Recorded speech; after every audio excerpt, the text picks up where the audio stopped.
Welcome to today's daily Bible reading.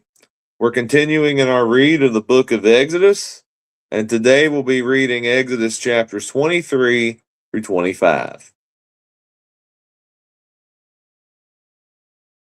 You shall not circulate a false report. Do not put your hand with the wicked to be an unrighteous witness. You shall not follow a crowd to do evil, nor shall you testify in a dispute so as to turn aside after many to pervert justice. You shall not show partiality to a poor man in his dispute. If you meet your enemy's ox or his donkey going astray, you shall surely bring it back to him again. If you see the donkey of one who hates you lying under its burden, and you refrain from helping it, you shall surely help him with it. You shall not pervert the judgment of your poor in his dispute. Keep yourself far from a false matter. Do not kill the innocent and righteous, for I will not justify the wicked. And you shall take no bribe, for a bribe blinds the discerning and perverts the words of the righteous. Also, you shall not oppress a stranger, for you know the heart of a stranger, because you were strangers in the land of Egypt. 6 years you shall sow your land and gather in its produce. But the 7th year you shall let it rest and lie fallow, that the poor of your people may eat, and what they leave the beasts of the field may eat. In like manner you shall do with your vineyard and your olive grove.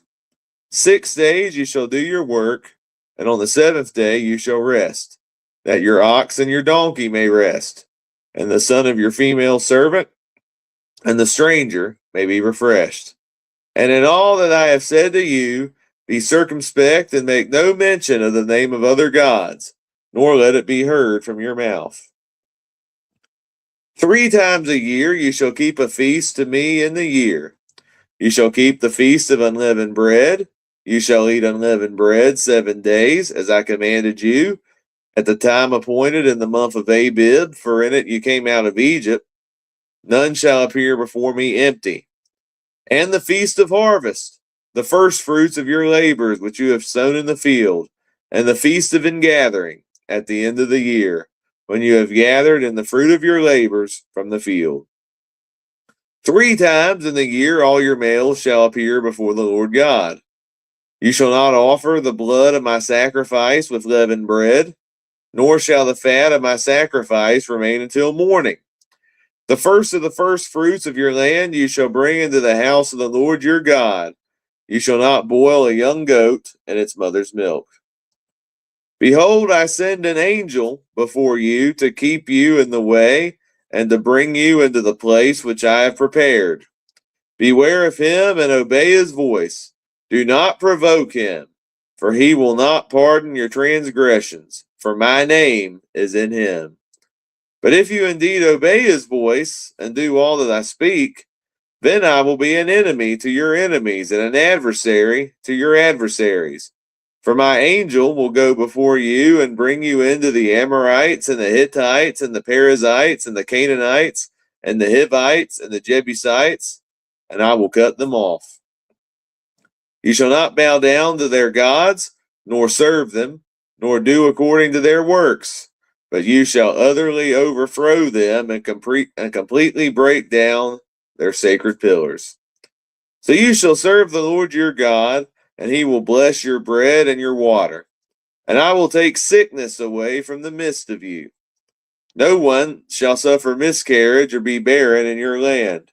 I will fulfill the number of your days. I will send my fear before you, and I will cause confusion among all the people to whom you come, and will make all your enemies turn their backs to you. And I will send hornets before you, which shall drive out the Hivite, the Canaanite, and the Hittite from before you. I will not drive them out from before you in 1 year, lest the land become desolate, and the beasts of the field become too numerous for you. Little by little I will drive them out from before you, until you have increased, and you will inherit the land. And I will set your bounds from the Red Sea to the sea, Philistia, and from the desert to the river. For I will deliver the inhabitants of the land into your hand, and you shall drive them out before you. You shall make no covenant with them, nor with their gods. They shall not dwell in your land, lest they make you sin against me. For if you serve their gods, it will surely be a snare to you. Now he, the Lord, said to Moses, Come up to the Lord, you and Aaron, Nadab and Abihu, and 70 of the elders of Israel, and worship from afar. And Moses alone shall come near the Lord, but they shall not come near, nor shall the people go up with him. So Moses came and told the people all the words of the Lord and all the judgments. And all the people answered with one voice and said, All the words which the Lord has said we will do. And Moses wrote all the words of the Lord. And he rose early in the morning and built an altar at the foot of the mountain, and 12 pillars according to the 12 tribes of Israel. Then he sent young men of the children of Israel, who offered burnt offerings and sacrificed peace offerings of oxen to the Lord. And Moses took half the blood and put it in basins, and half the blood he sprinkled on the altar. Then he took the book of the covenant and read in the hearing of the people. And they said, All the Lord has said we will do, and be obedient. And Moses took the blood, sprinkled it on the people, and said, This is the blood of the covenant which the Lord has made with you, according to all these words. Then Moses went up, also Aaron, Nadab, and Abihu, and 70 of the elders of Israel, and they saw the God of Israel. And there was under his feet, as it were a paved work of sapphire stone, and it was like the very heavens in its clarity. But on the nobles of the children of Israel he did not lay his head. So they saw God, and they ate and drank. Then the Lord said to Moses, Come up to me on the mountain, and be there, and I will give you tablets of stone, and the law and commandments which I have written, that you may teach them. So Moses arose with his assistant Joshua, and Moses went up to the mountain of God. And he said to the elders, Wait here for us until we come back to you. Indeed, Aaron and Hur are with you. If any man has a difficulty, let him go to them. Then Moses went up into the mountain, and a cloud covered the mountains. Now the glory of the Lord rested on Mount Sinai, and the cloud covered it 6 days.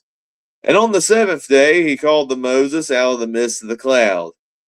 The sight of the glory of the Lord was like a consuming fire on the top of the mountain in the eyes of the children of Israel. So Moses went into the midst of the cloud and went up into the mountain, and Moses was on the mountain 40 days and 40 nights. Then the Lord spoke to Moses, saying, Speak to the children of Israel, that they may bring me an offering. From everyone who gives it willingly with his heart, you shall take my offering. And this is the offering which you shall take from them: gold, silver, and bronze, blue, purple, and scarlet thread, fine linen and goat's hair, ram skins dyed red, badger skins, and acacia wood, oil for the light, and spices for the anointing oil and for the sweet incense, onyx stones, and stones to be set in the ephod and in the breastplate.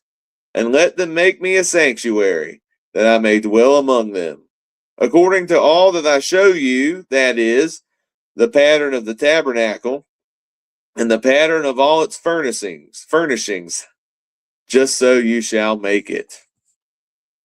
And they shall make an ark of acacia wood, 2.5 cubits shall be its length, 1.5 cubits its width, and 1.5 cubits its height. And you shall overlay it with pure gold. Inside and out you shall overlay it, and shall make on it a molding of gold all around. You shall cast 4 rings of gold for it, and put them in its 4 corners. 2 rings shall be on one side, and 2 rings on the other side. And you shall make poles of acacia wood, and overlay them with gold.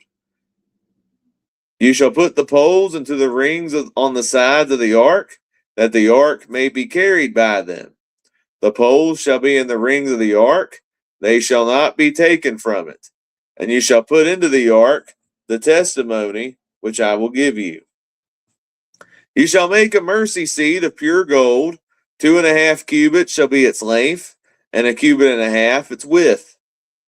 And you shall make 2 cherubim of gold, of hammered work. You shall make them at the 2 ends of the mercy seat. Make 1 cherub at one end, and the other cherub at the other end. You shall make the cherubim at the 2 ends of it of one piece with the mercy seat. And the cherubim shall stretch out their wings above, covering the mercy seat with their wings, and they shall face one another. The faces of the cherubim shall be toward the mercy seat. You shall put the mercy seat on top of the ark, and in the ark you shall put the testimony that I will give you. And there I will meet with you, and I will speak with you from above the mercy seat, from between the 2 cherubim which are on the ark of the testimony, about everything which I will give you in commandment to the children of Israel. You shall also make a table of acacia wood. 2 cubits shall be its length, 1 cubit its width, and 1.5 cubits its height. And you shall overlay it with pure gold, and make a molding of gold all around. You shall make for it a frame of a handbreadth all around, and you shall make a gold molding for the frame all around. And you shall make for it 4 rings of gold, and put the rings on the 4 corners that are at its 4 legs. The rings shall be close to the frame, as holders for the poles to bear the table. And you shall make the poles of acacia wood, and overlay them with gold, that the table may be carried with them. You shall make its dishes, its pans, its pitchers, and its bowls for pouring. You shall make them of pure gold. And you shall set the showbread on the table before me always. You shall also make a lampstand of pure gold. The lampstand shall be of hammered work. Its shaft, its branches, its bowls, its ornamental knobs, and flowers shall be of one piece. And 6 branches shall come out of its sides, 3 branches of the lampstand out of one side, and 3 branches of the lampstand out of the other side. 3 bowls shall be like almond blossoms on one branch, with an ornamental knob and a flower, and 3 bowls made like almond blossoms on the other branch, with an ornamental knob and a flower, and so for the 6 branches that come out of the lampstand. On the lampstand itself 4 bowls shall be made like almond blossoms, each with its ornamental knob and flower. And there shall be a knob under the first 2 branches of the same, a knob under the second 2 branches of the same, and a knob under the third 2 branches of the same, according to the 6 branches that extend from the lampstand. Their knobs and their branches shall be of one piece. All of it shall be one hammered piece of pure gold. You shall make 7 lamps for it, and they shall arrange its lamps so that they give light in front of it. And its wick trimmers and their trays shall be of pure gold. It shall be made of talent of pure gold with all these utensils. And see to it that you make them according to the pattern which was shown you on the mountain. Thank you for tuning in to today's daily Bible reading, and join me tomorrow as we'll be reading Genesis chapters 26 to 28.